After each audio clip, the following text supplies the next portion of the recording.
Hadis bilang bahwa kita ini memperingati tahun baru Islam, di mana tahun baru ini semangatnya juga harus baru, jangan maksiatnya yang baru, ya. Semangat buat ibadahnya. Habli minallah, habli minanas. Gak cuma habli minallah aja, tapi habli minanasnya juga diperbaiki.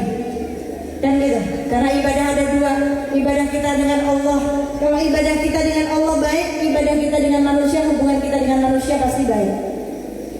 Nih, saya mau berikan nasihat nih, satu buat ibu-ibunya, dua buat bapak-bapaknya, tiga buat anak-anaknya nih. Penting. Yang pertama nih, kalau melihat tahun baru Islam, banyak banget peristiwa-peristiwa yang luar biasa di tahun baru. Ya. Khalifah Umar bin Khattab, ya.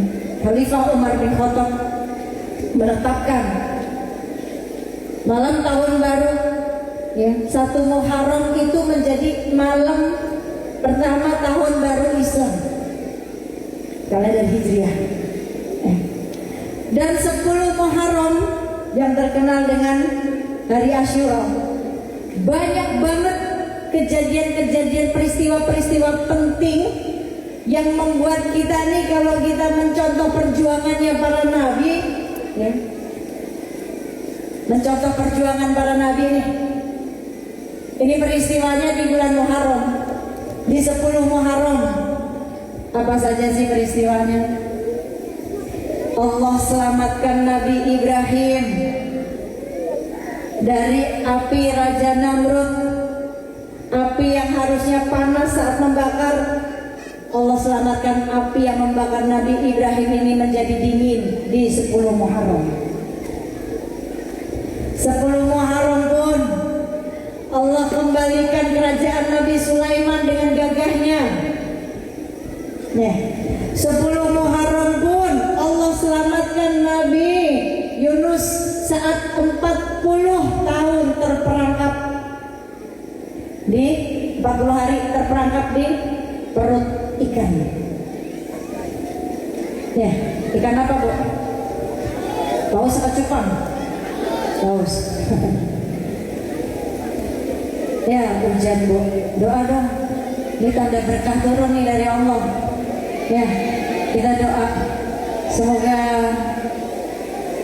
Allah kabul hajatnya semuanya. Yang salah satu doa yang diijabah ini turunnya hujan. Allah kabul. Majuan, Bu. Mepet lagi. Nah, hujannya cuma sebentar. Di 10 Muharram juga. Nah, boleh tuh Pak ditanyain dong. Nah, semoga Allah kabul hajat kita semua di sini. Yang sakit Allah angkat penyakitnya, sehat walafiat. Ya Rob, yang punya hutang Allah lunaskan hutangnya. Ada yang punya hutang? Banyak? Bayarlah. Semoga yang punya hutang Allah lunaskan hutangnya. Mau dikasih amalan nggak biar lunas hutangnya? Mau? Semangat banget langsung buka handphone. Nih, saya kasih amalan nih. Ya, habis subuh baca. Catat deh. Bo, catat. Ya, tuh kan langsung turun, langsung reda hujannya. Ya Allah, jangan hujan terus dulu dong. Sebelum saya pulang nyampe ke Balikpapan, ya Allah. Kan saya harus nyebrang lagi naik kapal, Bu. Jangan hujan dulu ya Allah. Bu, habis subuh nih. Ya. Ibu-ibu habis subuh baca. Ya Rabbi sholli ala Muhammad waftah minal khairi kulla mu'la. Baca 10 kali. Pada subuh sama pada asar. Oh, rezeki dibuka terus sama Allah. Bok, apa coba bacanya? Ulangi Umi, catat makanya. Ya Rabbi sholli ala Muhammad. Ya Rabbi sholli ala Muhammad waftah minal khairi kulla mu'la. Baca 10 kali pada subuh sama pada asar. Kayak ibarat keran dibuka nih sama Allah. Tuh, rezekinya ngalir terus. Praktekin Saya udah praktekin soalnya Bu. Ya, oh rezekinya Masya Allah. Dimudahin sama Allah. Semoga hutangnya dilunasin semuanya sama Allah. Yang malam ini pengen pergi haji, punya hajat mau bisa pergi haji, pergi umroh, ya Allah ya Rob, berangkatin mereka ya Allah. Dengan caranya Allah. Kalau cara kita tahu, kita nggak punya duit, bener nggak? Apalagi pergi haji sekarang mahal. Tapi biar cara Allah saja, karena pergi haji ini buat yang mau. Banyak yang mampu tapi nggak mau pergi haji, bener nggak? Nah kita nggak mampu, sekarang pergi haji mahal banget. Kalau mau reguler harus 20 tahun nunggunya. Kalau mau yang furoda mahalnya luar biasa, kan gitu. Tapi kita biar cara Allah saja yang ngeberangkatin. Ya Allah, saya nggak mampu ya Allah, tapi saya mampu untuk berdoa. Saya mampu beramal soleh. Saya mampu menguatkan kaki saya buat ibadah ya Allah. Saya mampu doa ke Engkau ya Allah. Biar caranya Allah yang ngeberangkatin. Gitu Bu. Gak ada yang gak mungkin buat Allah Bu ngeberangkatin kita.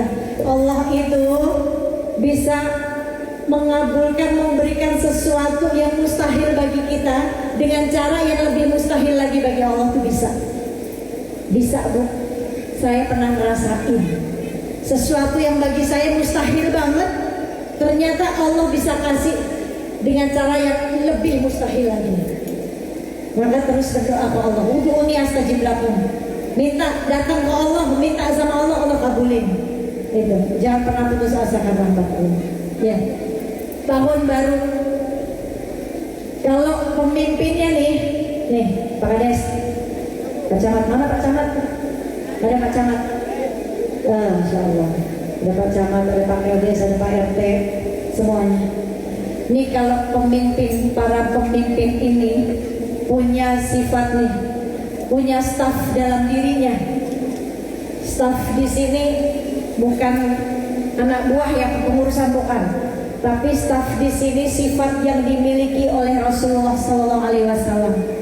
Sidik S-nya. Apa itu sidik Bu? Apa artinya sidik Bu? Bu, apa arti sidik? Nah, jujur.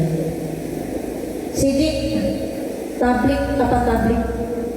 Menyampaikan, sampaikan yang benar.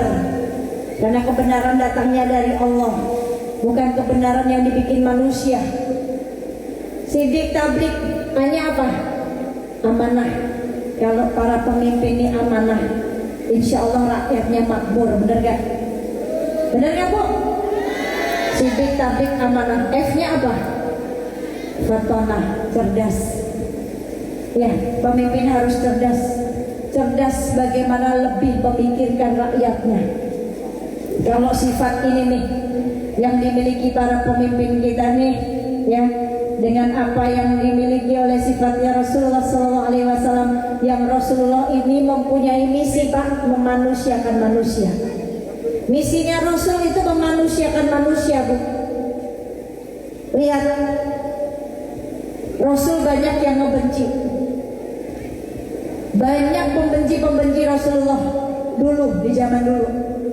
Ya, Rasul dikatakan penyihir, penipu, dikejar-kejar mau dibunuh. Tetapi apa yang Rasul lakukan dengan mereka? Rasul masih memanusiakan mereka, para pembencinya. Rasul diludahi, Rasul memuliakan mereka. Rasul dicaci, Rasul memuliakan mereka.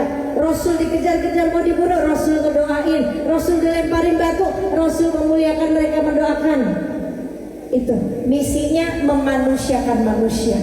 Coba kalau di zaman sekarang nih, banyak manusia memanusiakan manusia, insya Allah negeri ini aman. Kan gitu. Pemimpin memanusiakan rakyatnya. Betul nggak Bu? Tidak mementingkan dirinya sendiri. Ini Masya Allah, Rasul ngajarin kita banyak banget Pak, tentang bagaimana cinta yang sesungguhnya. Tadi nasihat pertama buat bapak-bapaknya. Bu, tenang aja, saya belain Pak. Misi dan visinya kita nih. Tadi Pak Kades bilang kalau kepengen kita ini tempat kitanya aman, tentram, ukhuwahnya jalan, maka sifat dari seorang pemimpin ini harus dibenerin. Suami pemimpin dalam rumah tangga, semuanya harus mempunyai manfaat. Istri nggak ada jadi pemimpin rumah tangga, nggak ada. Istri itu cuma jadi ratunya rumah tangga, bukan pemimpin rumah tangga. Sekalipun maaf, istrinya jabatannya lebih tinggi dari suaminya. Misalkan nih, istrinya gubernur, misalkan suaminya apa? Hah? Apa tadi? Apa? Kuli. Ya Allah, jauh banget. Yang deket-deket apa? Ini istrinya gubernur, masa suaminya kuli? Yang deketan, istrinya gubernur, suaminya, hah? Camat.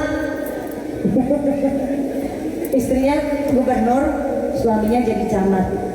Di luar lebih tinggi istrinya jabatannya. Tapi mohon maaf lahir batin, pulang ke rumah istri tetap jadi budaknya suami. Betul nggak? Tetap jadi budaknya suami nggak? Tetap siapa yang harus dilayani? Suami. Tidak ada nyampe rumah si istri tetap jadi pemimpin, nggak ada. Tetap kembalikan kodratnya seorang istri di rumah, bukan menjadi pemimpin rumah tangga, tetapi jadi ratunya rumah tangga. Yang mimpin tetap suaminya, walaupun suaminya jadi camat doang, tapi tetap di rumahnya, di rumah tangganya dia yang memimpin istrinya. Semua punya manfaat, tujuannya harus jelas. Ya, seorang pemimpin, seorang suami bukan cuma mimpin di luar doang, tapi bisa mimpin istri dan anak-anaknya. Pasang hajat lagi, hujannya deras lagi nih. Dikobul bener-bener Bu. Hajatnya dikobul semuanya. Apa sih misi dan visinya supaya hidup kita ini selamat di dunia dan di akhirat? Apa misi dan visinya? Lihat, Allah sudah ingetin kita di surat At-Tahrim ayat 6. Ya ayyuhalladzina amanu qu anfusakum wa ahlikum nar. Hai orang-orang yang beriman, jagalah dirimu dan keluargamu dari siksa api neraka. Kembali kalau seorang pemimpin menjaga dirinya, yang dia jaga dirinya, hubungan dia kepada Allah. Kalau seorang pemimpin takut sama Allah, insya Allah dia mau korupsi aja takut. Betul nggak? Betul nggak? Jagalah dirimu. Seorang suami baca ayat ini tadi, seorang pemimpin nih di pemerintahan, kalau baca ayat ini jagalah dirimu. Oh, dirinya sebagai seorang pemimpin, apa yang dijaga? Habli minallahnya, hubungan dengan Allah, ibadahnya Allah maha mengawasi. Kan gitu, mau korupsi takut, Allah lihat. Walaupun manusia nggak ada yang lihat, tapi Allah lihat. Kan gitu. Seorang suami baca ayat ini, hei suami, mana suami? Mana suami nih? Coba angkat tangan suami. Nah gitu. Seorang suami baca ayat ini, jagalah dirimu. Dirimu para suami, yang disebutkan ini dirimu. Saat seorang suami buka Quran, baca surat At-Tahrim ayat 6, yang disebutkan, hai orang-orang yang beriman, jagalah dirimu. Oh, dirimu berarti diri saya sebagai seorang suami. Apa yang harus dijaga? Tetap hablin minallahnya, perbaiki hubungan dengan Allah. Kalau suami punya takut sama Allah, suami merasa Allah mengawasi, maka dia takut nih si istri keluar rumah nggak menutup auratnya, suami takut. Bu, kalau keluar rumah jilbabnya dipakai ya, walaupun cuma nyapu di jalan, nyapu di halaman rumah dipakai ya Bu ya. Ini kalau kayak gini nih cakep-cakep semuanya pakai jilbabnya panjang-panjang, nggak tahu jilbab atau spray itu.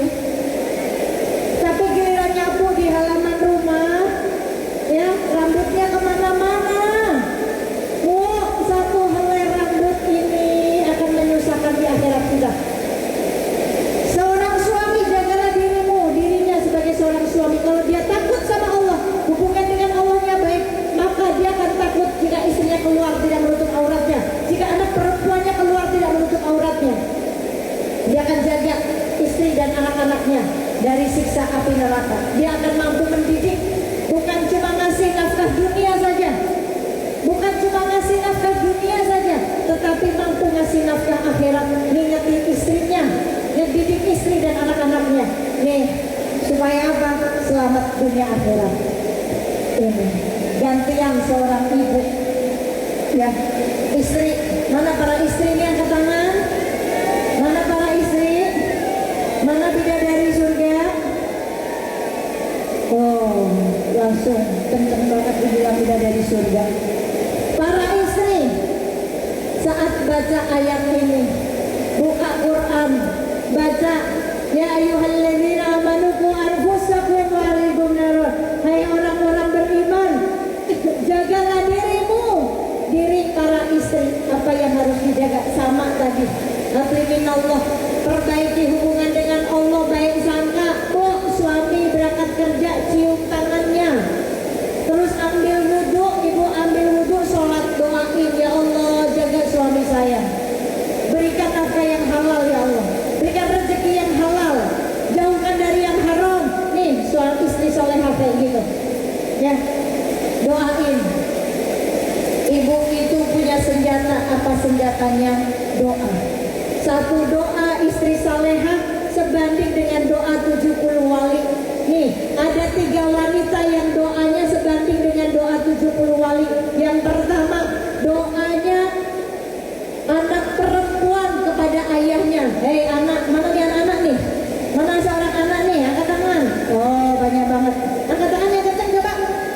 Saya lagi cari mantu. Langsung kencang banget. Hei kalian anak-anak, ingat ya, ini zaman sekarang ini fitnahnya luar biasa. Jaga diri kalian ya, jaga diri kalian, jaga baik-baik ya. Doain terus ayah kalian. Teringat ayah kalian yang mengucur itu buat cari nafkah kalian, buat nyekolahin kalian, supaya kalian jadi mulia, kalian punya ilmu, kalian jadi anak yang bermanfaat nantinya. Doain. Yang pertama, doa seorang anak perempuan untuk ayahnya. Yang kedua, doa ibu untuk anaknya. Bu, jangan doain anak yang jelek-jelek. Ya, kadang seorang ibu itu lupa. Ini kalau lagi datang ke pengajian, bawa anaknya lari-lari, anaknya dicubit. Bisa diam gak? Anak siapa sih? Dia yang lahirin, dia yang lupa. Ya, anaknya lari-lari dicubit. Dia bilang, bandel banget sih, udah diam. Anak siapa sih?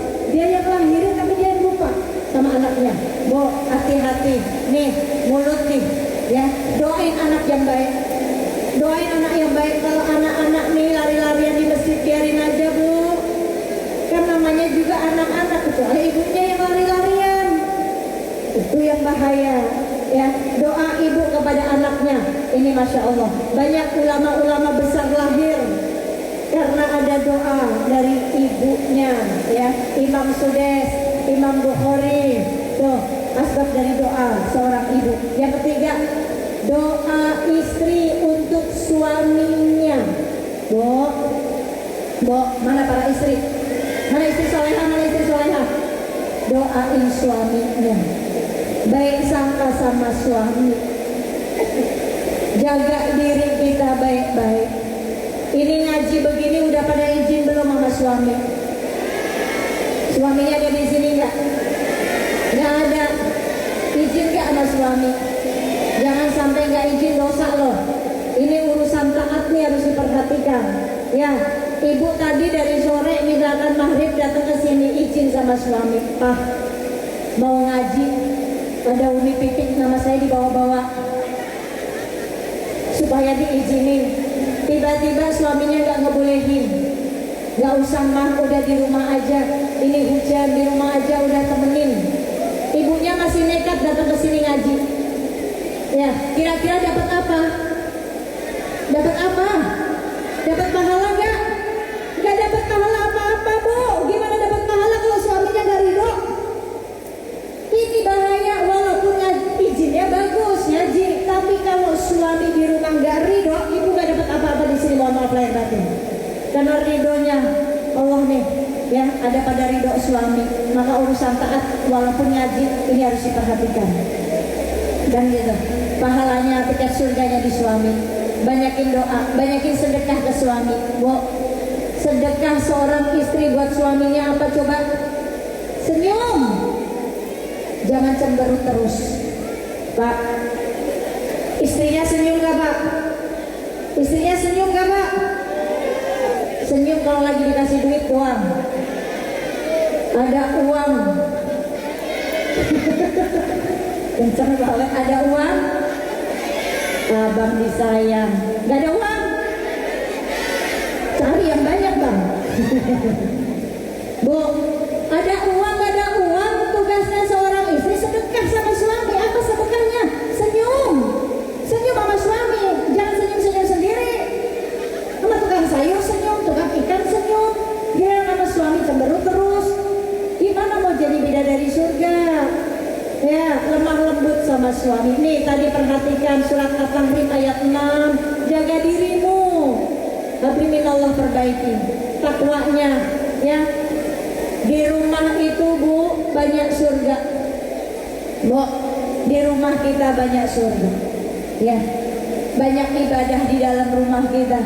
Jadikan rumah ini turun nur dari Allah dengan apa ibadah-ibadahnya kita. Banyakin amal soleh di rumah. Kalau nggak penting-penting banget nggak usah keluar rumah. Perempuan itu fitnahnya banyak. Betul nggak? Perempuan fitnahnya banyak Bu di luar. Saat wanita keluar rumah, setan ini menghiasi dia. Ini yang harus diperhatikan, ya. Maka seorang istri pengen jadi istri yang salehah, pengen nggak jadi istri yang dirindukan surga? Nggak pengen. Pada diam aja nggak pengen. Surga aja rindu Bu. Surga rindu sama istri salehah. Istri yang dirindukan surga.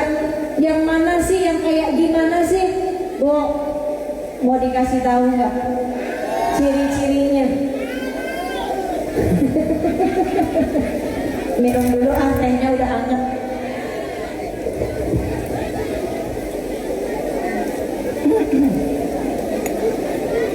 Jam berapa sekarang?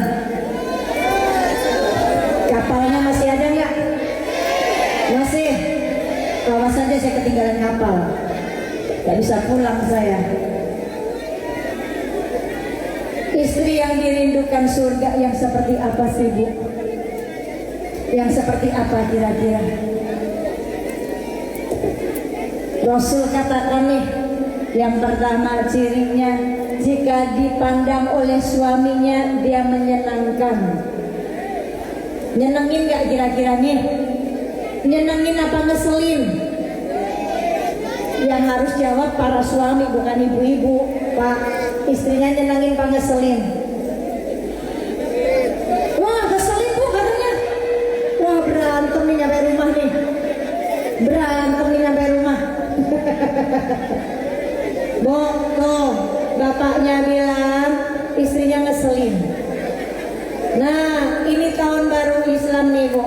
Perbaiki Bu, ya, perbaiki diri kita jadi istri yang nyenengin, menyenangkan jika dipandang suaminya.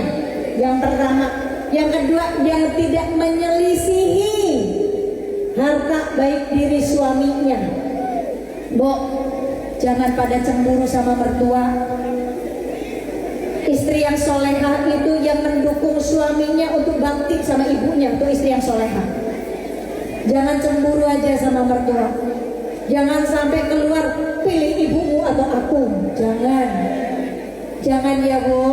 Kasihan suami gak ada pilihan Bu. Karena bukan sesuatu yang dipilih.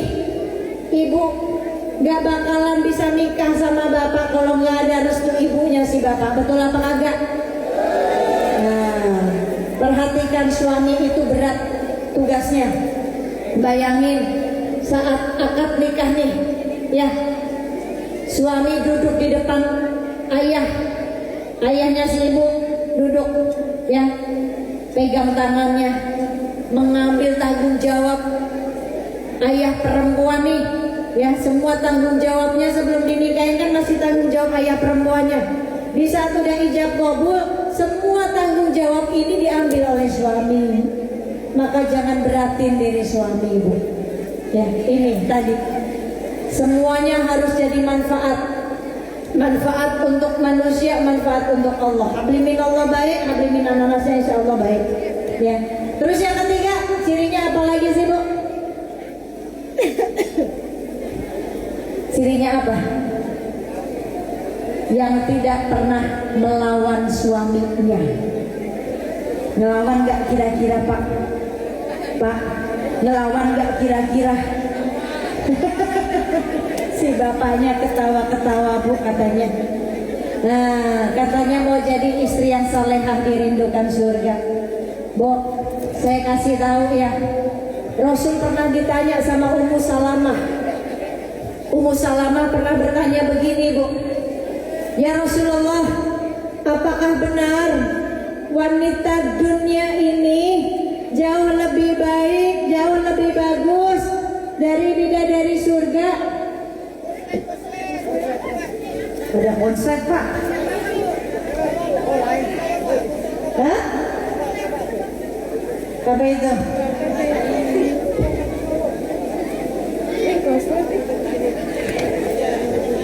Gak apa-apa. Bawa angus nih.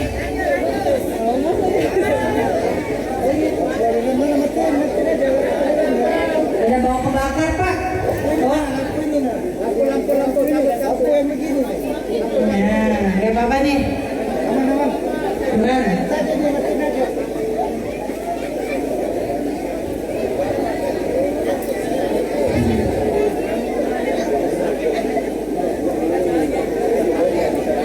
Masya Allah. Buat sedikit lagi. Rasul mengatakan bahwa wanita dunia ini jauh lebih baik dari bidadari surga. Di saat Ummu Salamah bertanya, ya Rasulullah, apakah wanita dunia ini jauh lebih baik dari bidadari surga ya Rasulullah? Maka Rasul menjawab, ya, wanita dunia jauh lebih baik dari bidadari surga. Kenapa bisa begitu ya Rasulullah? Kan bidadari surga ini cantik, bidadari surga ini abadi. Kenapa wanita dunia justru jauh lebih baik dari bidadari surga? Maka Rasul memberikan perumpamaan Bu. Perumpamaannya, wanita dunia dan bidadari surga seperti pakaian luar dan pakaian dalam. Sudah pasti antara pakaian luar dan pakaian dalam jauh lebih bagus yang mana Bu? Hah? Luar. Ibu pakai pakaian dalamnya sobek kelihatan nggak? Nggak kelihatan. Pasti bagus pakaian luarnya. Begitulah pakaian luarnya itu bidadari dunia, wanita dunia, dan pakaian dalamnya bidadari surga. Kenapa bisa begitu ya Rasulullah? Tanya Ummu Salamah. Maka Rasul menjelaskan, nanti kecantikannya wanita dunia itu terpancar dari wajahnya yang mengeluarkan cahaya. Dari mananya? Dari sholatnya. Boh, jangan tinggalin sholat. Ada di sini yang nggak sholat? Ada nggak yang nggak sholat? Ada? Hidup 100 tahun nggak sholat percuma Bu. Percuma. Yuk, ini malam tahun baru nih, tahun baru Islam ya, Muharram. Yuk, yang belum sholat. Percuma hidup nggak sholat. Walaupun hidup 1000 tahun, kalau tak sembahyang apa gunanya? Walaupun hidup 1000 tahun, kalau tak sembahyang apa gunanya? Ada bapak-bapaknya yang nggak sholat? Ada nggak di sini? Banyak. Innalillahi wa inna ilaihi raji'un. Jangan sampai nanti mau sholat udah disolatin Pak. Nauzubillah min. Kaya nggak sholat percuma. Yang kaya nggak sholat aja percuma, gimana yang miskin? Sombong banget kata Mandra. Udah miskin nggak sholat, sombong banget. Nih ada 4 golongan manusia nih. Ya, ada 4 golongan manusia. Yang pertama, manusia yang kaya di dunia, kaya di akhirat. Yang kedua, ada manusia yang kaya di dunia, miskin di akhirat. Yang ketiga, ada manusia yang miskin di dunia, miskin di akhirat. Yang keempat, ada manusia yang miskin di dunia, kaya di akhirat. Ibu mau yang mana? Bapak mau yang mana? Hah? Kaya dunia akhirat. Enak bener. Tapi kagak mau sholat. Kaya dunia. Kita dikasih rezeki sama Allah. Jadikan rezeki kita yang dikasih sama Allah nih, sehat nih rezeki. Jadikan buat memperkaya akhirat kita. Dengan apa? Sholat. Dengan apa? Baca Quran. Dengan apa? Sedekah. Ada yang miskin di dunia tapi kaya di akhirat. Dia bersyukur. Kenapa? Dia selalu melihat urusan di dunia ini, melihat ke bawah, urusan di akhirat dia melihat ke atas. Nih, dia miskin di dunia gak masalah, tapi dia kayakan dirinya dengan amal soleh di akhirat. Ini, jangan kita udah miskin di dunia, miskin di akhirat. Nauzubillah min dzalik, rugi. Kan gitu. Kaya di dunia, ada orang kaya gak pernah sholat, dia bakal miskin di akhirat. Buat apa? Kekayaan di dunia gak dibawa mati, gak dibawa. Kekayaan di dunia nih Pak, Bu, kapan saja Allah mau ambil bisa. Jangan pada sombong. Jangan pada sombong. Ini Allah punya kuasa. Allah punya kuasa buat mengambil apa yang bikin Allah cemburu. Jangan bikin Allah cemburu. Ya, nih tahun baru, jangan putusin hubungan dengan Allah. Jangan putusin hubungan dengan Nabi. Jangan. Makin perkuat hubungan kita dengan Allah, makin perkuat hubungan kita dengan Nabi. Manusia bisa tinggalin kita, yang terpenting Allah dan Nabi gak tinggalin kita. Ya, maka jangan putusin, sekali-sekali jangan pernah putusin hubungan kita dengan Allah. Jangan. Dan jangan pernah putusin hubungan kita dengan Nabi. Jangan. Kan gitu. Nih, jalin ukhuwah seperti ini nih. Jalin ukhuwah, semuanya saling bermanfaat.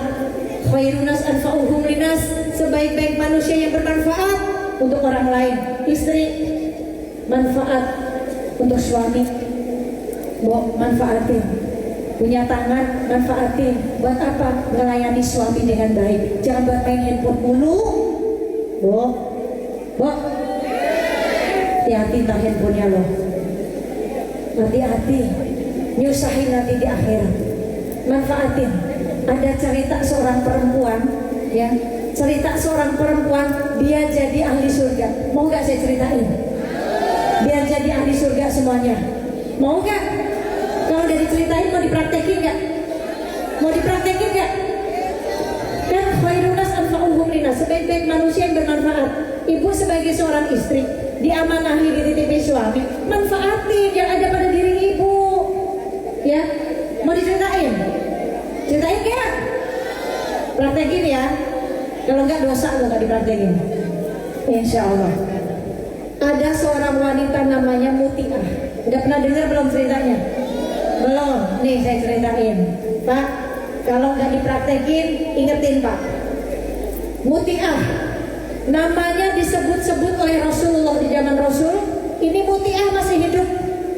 Mutiah namanya masih hidup, orangnya masih hidup, tapi namanya sering disebut oleh Rasulullah. Bahkan bahwa ada seorang wanita yang akan menjadi ahli surga, namanya Mutiah, orangnya masih hidup Bu, tapi namanya disebut oleh Rasul bahwa dia akan menjadi ahli surga.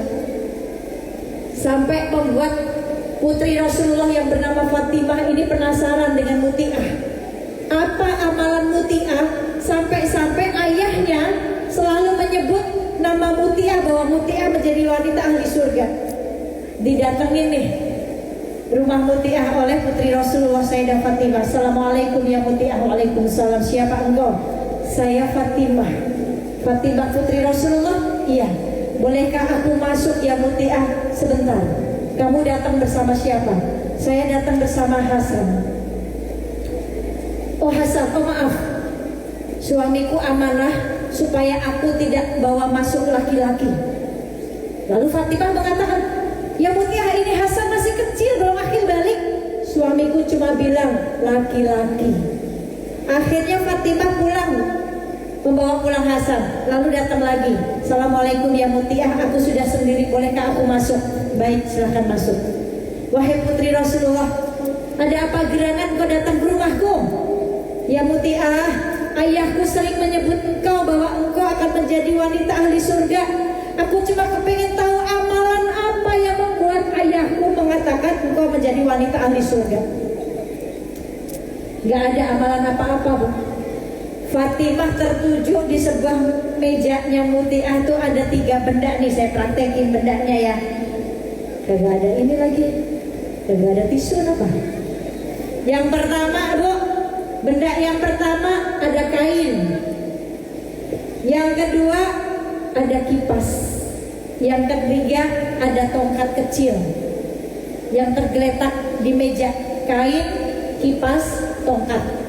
Ditanya sama Fatimah putri Rasulullah, ya Mutiah, untuk apa kain ini?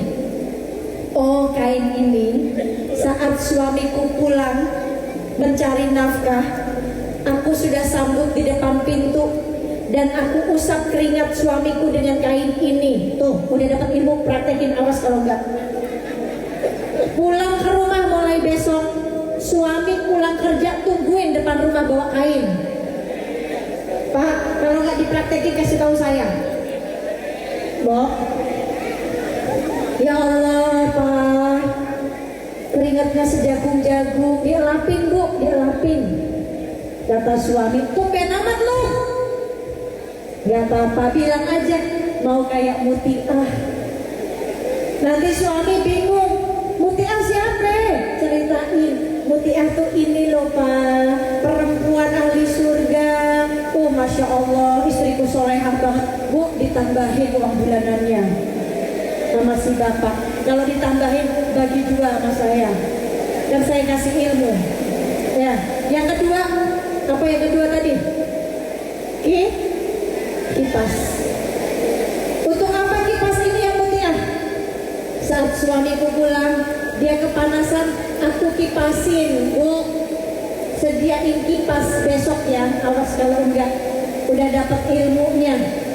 Kipasin suaminya, kipasin. Jangan mainin handphone suaminya datang. Ya, kipasin, pakai kipas sate yang gede. Boro-boro tuh kata suaminya. Oh, boro-boro. Emang ibunya ngapain, Pak? Ibunya ngapain? Kalau suami pulang ibunya ngapain? Main HP katanya tuh. Yang ketiga Bu, yang ketiga apa? Tongkat kecil. Tongkat kecil ini untuk apa ya Mutiah?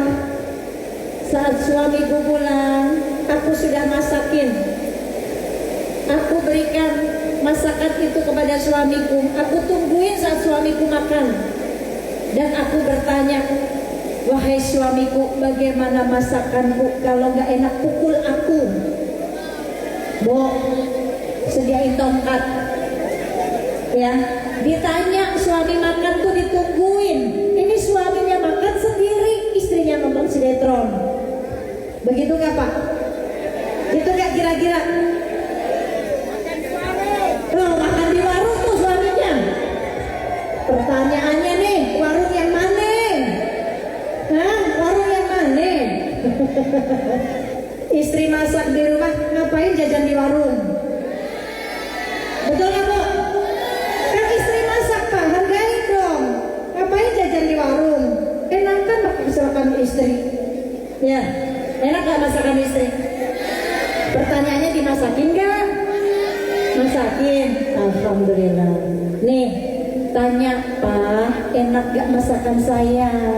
Kalau gak enak nih pukul Pak, pukul. Gitu Bu.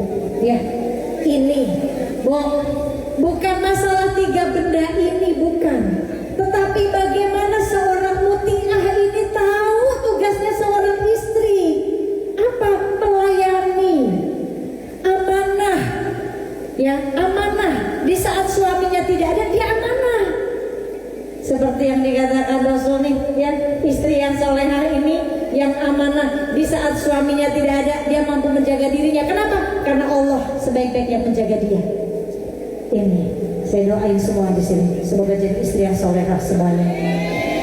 Pulang dari sini makin mesra sama bapaknya, makin romantis sama bapaknya, makin berlemah lembut, ya punya adab. Bu, ibu lagi tidur aja nih sama bapak di kasur nih, lagi tidur, lagi ngobrol di kasur nih. Ibu mau ngebelakangin bapak aja harus izin, harus izin. Pak, saya mau ngadep kanan ya, itu harus izin bu, itu adabnya. Kecuali suami udah tidur jangan dibangunin. Pak bangun pak, saya mau ngadep ke kanan dulu, jangan. Diguyur nanti sama itu ya. Nah ini fungsinya suami istri ya. Kata Pak Kades tadi, terciptanya lingkungan yang baik, bagaimana satu sama lain ini tahu fungsinya. Seorang suami tahu fungsinya, seorang istri tahu fungsinya, kan gitu. Seorang pemimpin tahu fungsinya, ya, punya kepemimpinan yang baik, akhlakul karimah, punya akhlak yang baik. Seorang istri punya akhlak yang baik untuk suami, suami juga punya akhlak yang baik dengan istri. Seorang orang tua punya akhlak yang baik untuk anaknya, anak juga punya akhlak yang baik untuk orang tua. Kalau ini semuanya buat kita mampu memperbaiki diri kita, ya. Kita nih tadi surat At-Tahrim ayat 6, kita jaga diri kita perbaiki habliminallah kita. Kalau habliminallah kita baik, kita habliminanasnya akan baik. Akan tercipta yang namanya baiti jannatin, akan tercipta ukhuwah yang indah. Ini insya Allah. Baik, ini saja bisa saya sampaikan, kurang lebihnya mohon maaf lahir batin. Yang bodoh ilmu ini harus ngomong kuliah hak Allah karena orang sampaikan yang hak walaupun gak enak didengar. Bu, mari kita baca doa sama-sama. Semoga Allah ridho dengan kita semuanya.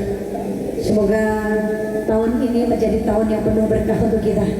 Umur kita diberikan berkah, selamat dunia akhirat. Ya, jalin persaudaraan bu, jangan saling membenci, jangan saling menilai. Tugas kita bukan buat nilai orang, tugas kita buat nilai diri kita sendiri. Kita nih lagi pada dinilai sama Allah. Ini kita semuanya, saya, semua ibu-ibu, bapak-bapak yang ada di sini lagi dinilai sama Allah, lagi diperhatikan sama Allah. Kalau kitanya aja lagi dinilai sama Allah, ngapain kita nilai orang lain? Kalau kitanya aja lagi dinilai ibadah kita sama Allah, lagi dihitung dosa-dosanya kita sama Allah, ngapain kita sibuk dengan ukur dosa orang lain? Yuk, tahun baru jadikan tahun untuk kita memperbaiki diri, menilai diri kita jauh lebih baik daripada kita harus menilai orang lain. Yuk, mari kita sama-sama kita minta sama Allah di malam ini, malam yang penuh berkah. Allah turunkan hujan, tanda terkabulnya doa. Kita minta semoga Allah perbaiki iman-iman kita, semoga Allah perbaiki diri kita, Allah perbaiki anak keturunannya kita, Allah perbaiki akhlak kita semuanya, hubungan suami istri, anak, orang tua, semua Allah perbaiki. Allah jadikan kita manusia-manusia yang semakin taat lagi kepada Allah dan Rasulnya. Astaghfirullahaladzim, astaghfirullahaladzim, astaghfirullahaladzim. Alladzi la ilaha illa huwa rahmanur rahim, al-hayyul qayyum alladzi la yamutu wa atubu ilaihi rabbi yaghfir. Astaghfirullahalladzi la ilaha illa huwa rahmanur rahim, al-hayyul qayyum alladzi la yamutu wa atubu ilaihi rabbi yaghfir. Astaghfirullahalladzi la ilaha illa huwa rahmanur rahim, al-hayyul qayyum alladzi la yamutu wa atubu ilaihi rabbi yaghfir. Astaghfirullah lil mu'minina wal mu'minat, astaghfirullah lil mu'minina wal mu'minat, astaghfirullah lil mu'minina wal mu'minat. Ya Allah, ya arhamar rahimin, ya arhamar rahimin, ya arhamar rahimin, farij 'alal muslimin, ya qawiyyu ya matin, ya dzal jalali wal ikram.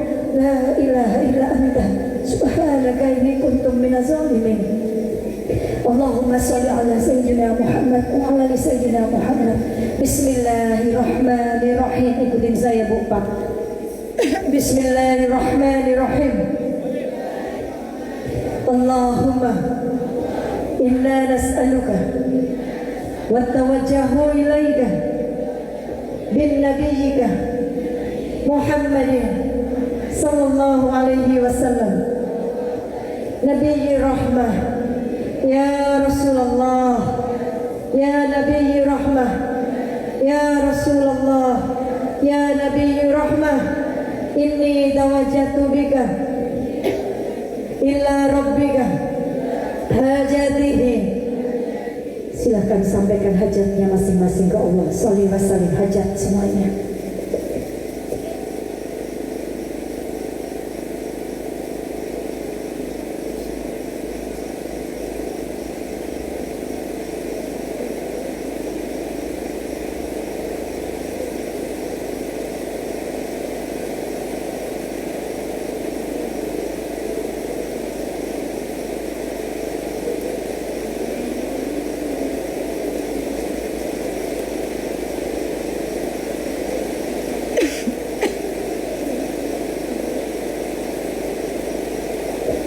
اللهم افتح لنا أبواب الخير، أبواب البركة، أبواب السلامة، أبواب الرزق، أبواب الصحة، أبواب الجنة.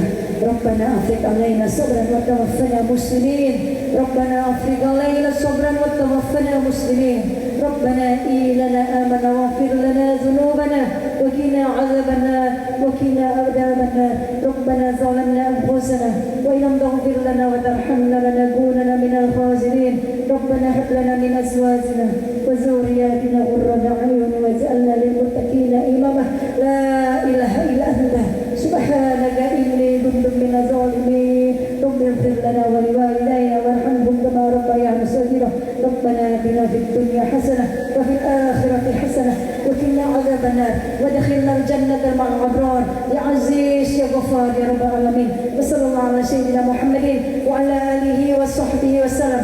سبحان ربك رب العزة عما يصفون والسلام على المرسلين والحمد لله رب العالمين. سبحان الله وبحمده عدد خلقه ورضا نفسه وزينة عرشه ومداد كلماته. سبحان الله وبحمده عدد خلقه ورضا نفسه وزينة عرشه ومداد كلماته. سبحان الله وبحمده عدد خلقه ورضا نفسه وزينة عرشه ومداد كلماته. بسر الفاتحة.